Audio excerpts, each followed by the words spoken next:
Kanino pa nga ba ako magsusumbong kung tinalikuran na ako ng lahat? Alam mo, darating at darating talaga yung araw na mawawalan ka na ng gana.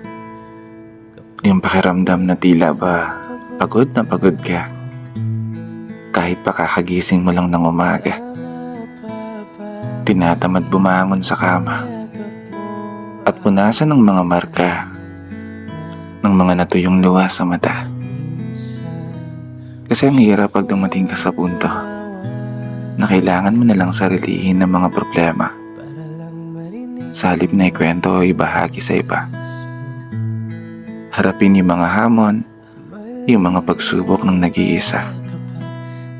Mga panahong wala kang mapagsumbungan, kundi ang sarili mo lang talaga.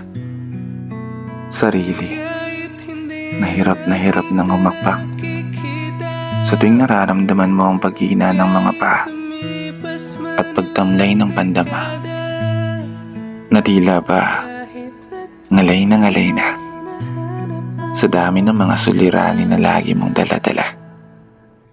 Kanino pa nga ba ako dapat magsusumbong? Sino pa nga ba ang pwede kong matakbuhan? Kung sanay na rin naman akong sagipin ng sarili sa kawalan, na sa bandang uli, wala akong ibang aasahan kundi ang sarili ko lang.